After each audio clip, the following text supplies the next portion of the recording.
नमस्कार, मैं रीता उपाध्याय प्रयागराज से आपको अपने चैनल समृद्ध कथा @ के माध्यम से कहानियाँ सुनाती हूँ। मैं आपको विभिन्न विषयों पर कहानियाँ सुनाती हूँ। मैं धार्मिक कथाएं भी सुनाती हूँ। धार्मिक कथाएं सुनाने का एकमात्र मेरा उद्देश्य है कि सभी को हमारी विरासत और संस्कृति का पता चले। खासकर आने वाली पीढ़ियां प्रायः इससे अनजान रहती हैं, इसलिए मैं चाहती हूँ कि सभी इसके बारे में जानें। आज मैं भगवान विष्णु के बारे में बता रही हूँ। गीता हमारा धर्मशास्त्र है, उसकी क्या महत्ता है, इस संदर्भ पर भी मैं आपसे बात करूँगी। प्रसंग है कि विष्णु भगवान शेषनाग की शैया पर क्षीर सागर में ध्यान मग्न होकर लेटे हुए थे। उनकी आंखें अंधमुंदी थी। पास में ही लक्ष्मी जी बैठी हुई थी। उन्होंने बहुत देर तक भगवान विष्णु को निहारा। अंत में उनसे नहीं रहा गया तो उन्होंने विष्णु भगवान को थोड़ा हिलाकर कहा कि स्वामी, आप जगत के पालन करता हैं, बताइए आप अपने वैभव के प्रति उदासीन होकर इस तरह से ध्यान मग्न रहेंगे तो सृष्टि का पालन करता कौन रहेगा? आप ही सृष्टि के पालन करता हैं। इस पर भगवान विष्णु ने कहा कि सुमुखी, मैं सोया नहीं हूँ, मैंने सिर्फ अपनी आंखें बंद कर भोलेनाथ का ध्यान किया है।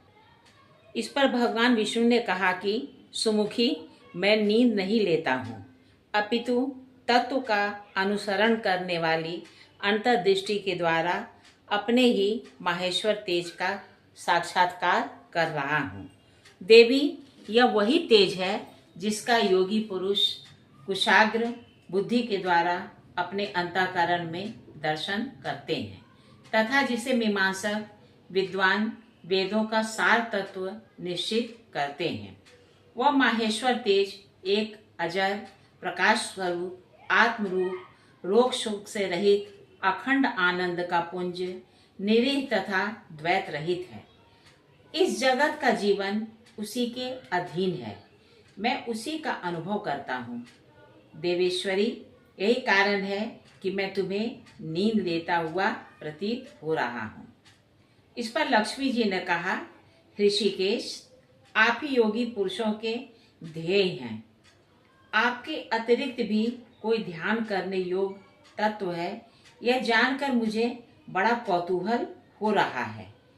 इस चराचर जगत की सृष्टि और संहार करने वाले स्वयं आप ही हैं। आप सर्व समर्थ हैं। इस प्रकार की स्थिति में होकर भी यदि आप उस परम तत्व से भिन्न हैं तो मुझे उसका बोध कराइए। इस पर भगवान ने कहा कि हे लक्ष्मी, आत्मा का स्वरूप द्वैत और अद्वैत से पृथक, भाव और अभाव से मुक्त तथा आदि और अंत से रहित है। शुद्ध ज्ञान के प्रकाश से उपलब्ध होने वाला तथा परमानंद स्वरूप होने के कारण एकमात्र सुंदर है। यही मेरा ईश्वरीय रूप है। आत्मा का एकत्व ही सबके द्वारा जानने योग्य है। गीता शास्त्र में इसी का प्रतिपादन हुआ है। भगवान विष्णु के ये वचन सुनकर लक्ष्मी देवी ने शंका करते हुए कहा, भगवान, यदि आपका स्वरूप स्वयं परमानंदमय और मन वाणी की पहुंच के बाहर है तो गीता कैसे उसका बोध कराती है? मेरे संदेह का आप निवारण कीजिए। भगवान बोले, हे सुमुखी, सुनो, मैं गीता में अपनी स्थिति का वर्णन करता हूँ।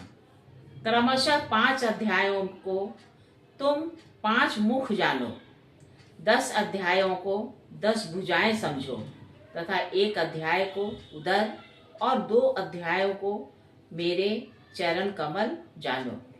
इस प्रकार यह 18 अध्यायों की वांगमयी ईश्वरीय मूर्ति ही समझनी चाहिए। यह ज्ञान मात्र से ही महान पापों का नाश करने वाली है। जो उत्तम बुद्धि वाला पुरुष गीता के एक या आधे अध्याय अथवा एक आधे या चौथाई श्लोक का भी प्रतिदिन अभ्यास करता है, वह सुशर्मा के समान मुक्त हो जाता है।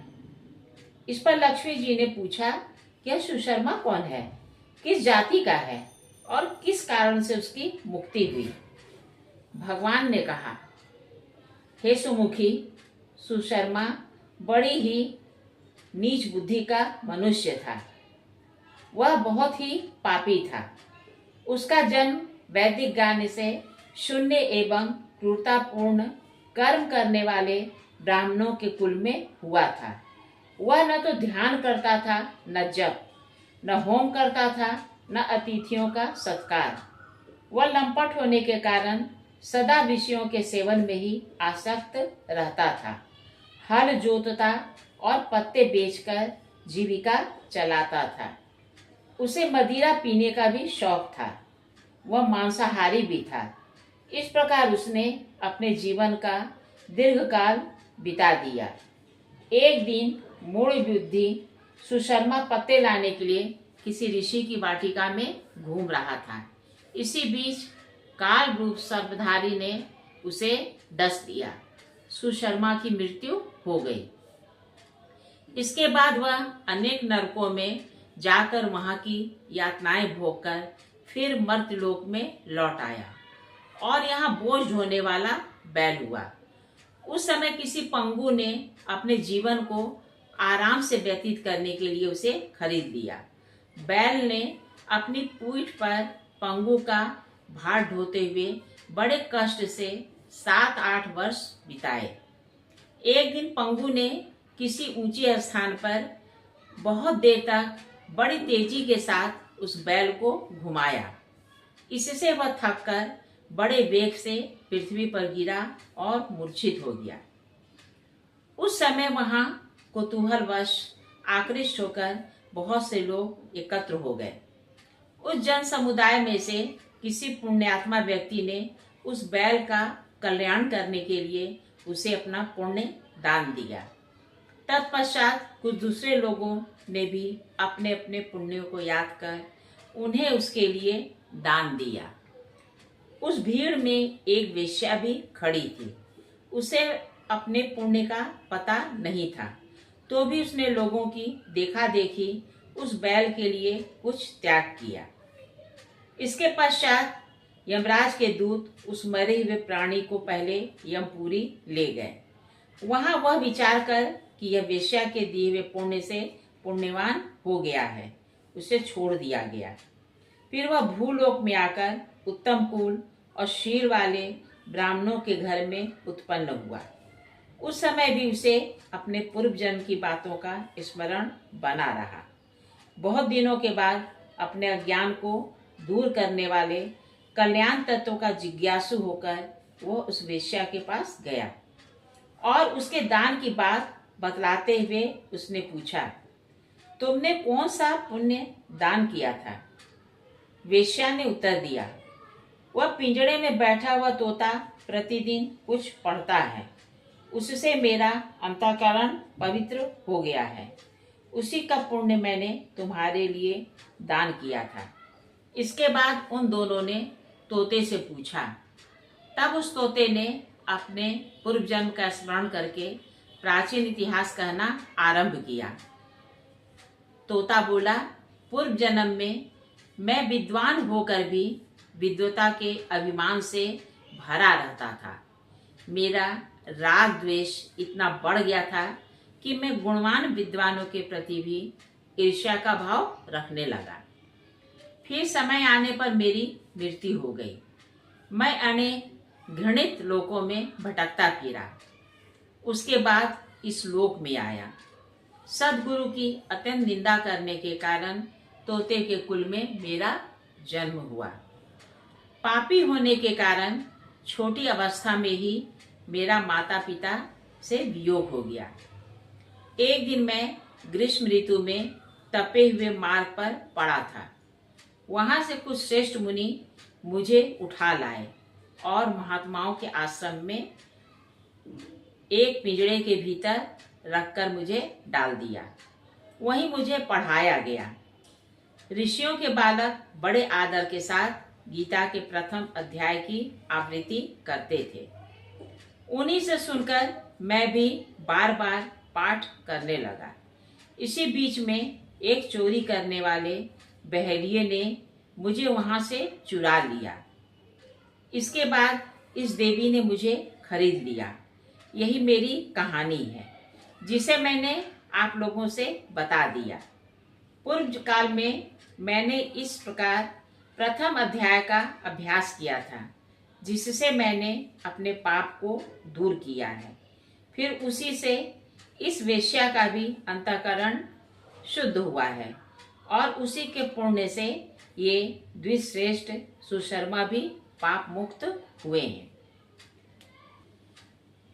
इस प्रकार परस्पर वार्तालाप और गीता के प्रथम अध्याय के महात्म्य की प्रशंसा करके वे तीनों निरंतर अपने अपने घर पर गीता का पाठ करने लगे। फिर ज्ञान प्राप्त करके वे मुक्त हो गए। इसलिए जो गीता के प्रथम अध्याय को पढ़ता, सुनता तथा अभ्यास करता है, उसे इस भव सागर को पार करने में कोई कठिनाई नहीं होती। कहिए मेरे श्रद्धालु श्रोताओं, गीता के प्रथम अध्याय की महिमा के बारे में आपको सुनकर कैसा लगा? मेरा ख्याल है आप भी प्रतिदिन गीता के पाठ को अपना नियम बना लें। गीता के पाठ से हमारी आत्मा शुद्ध होती है और हमें मोक्ष की प्राप्ति होती है।